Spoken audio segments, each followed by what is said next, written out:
पूर्वी एका दूरच्या देशात एक श्रीमंत व्यापारी राहत होता.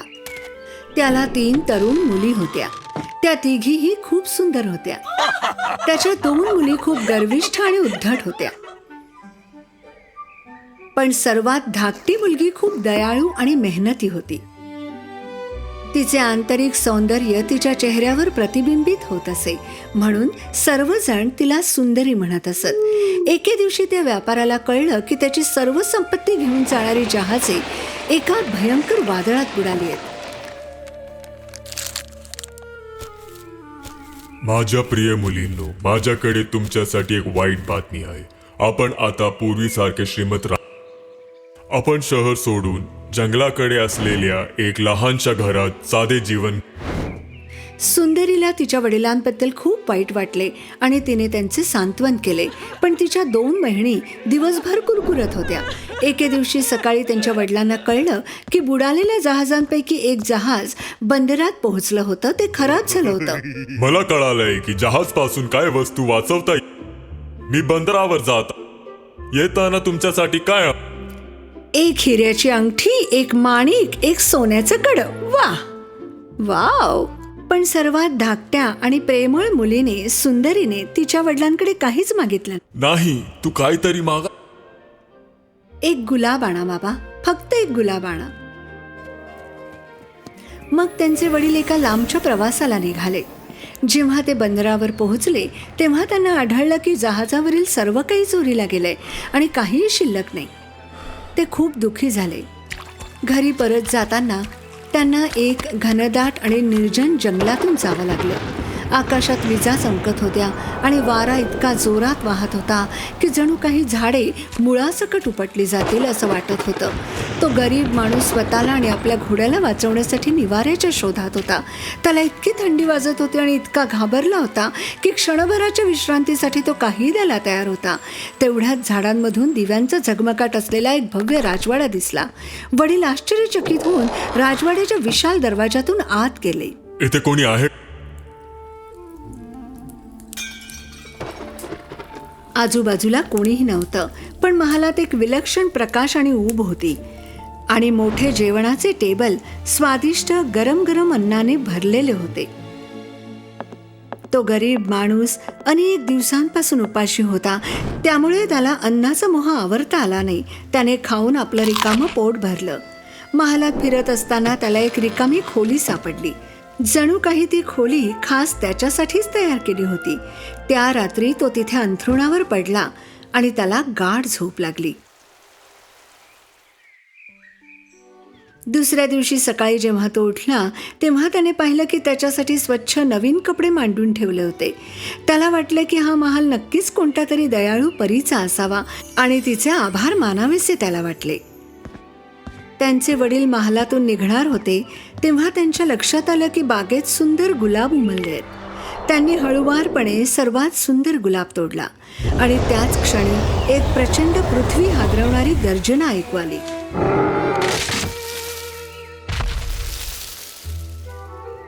झाडांच्या मागून एक राक्षस प्रकट झाला. तो भीतीदायक दिसत होता. तो माणूस इतका घाबरला की त्याला काय करावं हेच सुचत नव्हतं. मी तुला खाऊ घातलं आणि तुझ्या झोपेची काळ आणि तू माझा आवडता गुलाब. तू एका फुलाला कसं तोडू धन्यवाद व्यक्त करण्याची ही तुझी पद्धत. मला माफ करा. मी फक्त एकच गुलाब तोडलं. पण तो राक्षस अजूनही संतापला होता. तू जे केलंयस त्याची किंमत तुला चुकावी लागेल. घरी परत जाताना तुला भेटणाऱ्या पहिल्या व्यक्तीला माझ्याकडे घेऊन, नाहीतर मला तुला तुरुंगात ठेवायला लागेल.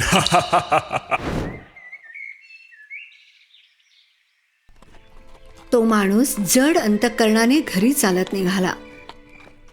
जेव्हा तो पोहोचला तेव्हा त्याला दारात फक्त सुंदरी काळजीने त्याची वाट पाहत उभी असलेली दिसली आणि तीच पहिली होती जिला त्याने पाहिलं होतं. म्हणून डोळ्यात अश्रू आणून त्याने घडलेला सगळा प्रकार आणि त्या राक्षसाची भयंकर मागणी तिला सांगितली.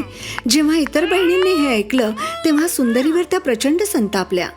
जर तू वडिलांकडे गुलाबाचं फूल मागितलं नसतंस तर आपल्यासोबत हे घडलंच नसतं. गुलाबाऐवजी दुसरं फूल मागितलं असतं तर माझा विश्वासच बसत नाही. जर मी आधी वडिलांना दिसले असते तर मग काय मी स्वतःला त्या राक्षसाच्या स्वाधीन करायला हवं होतं का? बाबा, मला माफ करा.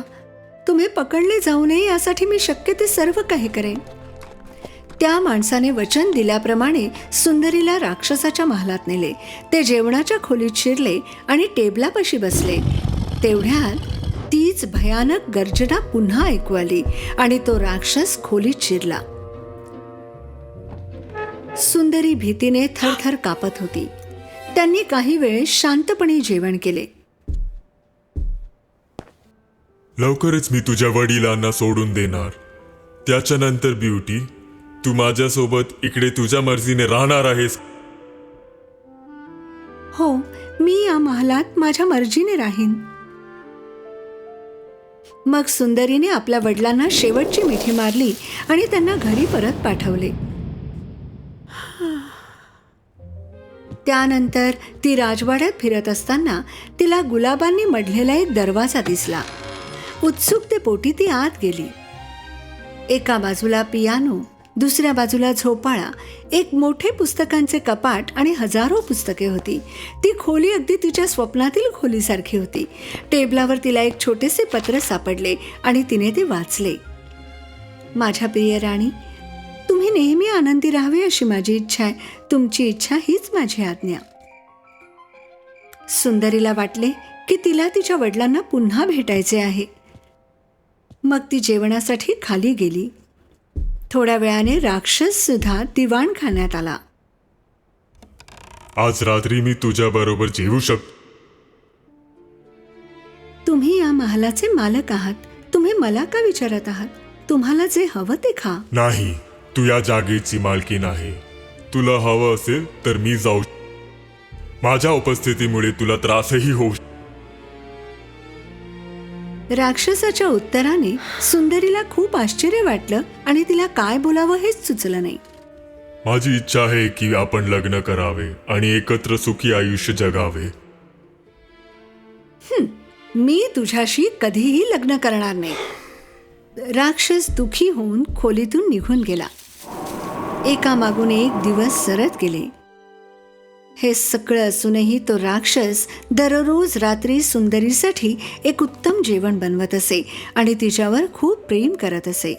जसजसे दिवस जात होते तसतसे सुंदरीच्या लक्षात आले की तिला त्या राक्षसाची सवय झाली.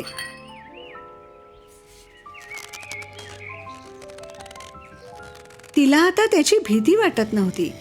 खरं तर तो एक दयाळू मनाचा माणूस आहे याची तिला आता खात्री पटली होती.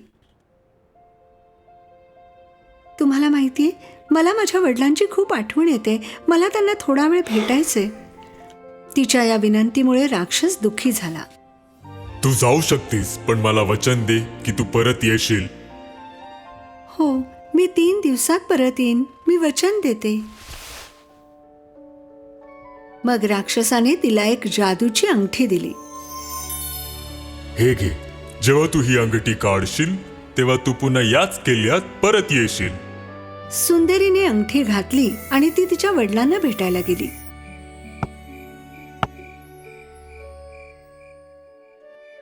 तिला पाहून तिच्या वडिलांना खूप आनंद झाला. पण तिच्या बहिणींनी मात्र तिच्या आणि तिच्या सुंदर कपड्यांचा केवळ हेवाच केला. 3 दिवस पटकन निघून गेले. वडिलांसोबत इतका छान वेळ घालवल्यानंतर ती आणखी एक दिवस तिथेच राहिली. पण त्या रात्री तिला एक भयानक स्वप्न पडले. तिच्या स्वप्नात तो राक्षस गुलाबाच्या बागेत उदास आणि कोमेजलेल्या अवस्थेत पडलेला होता.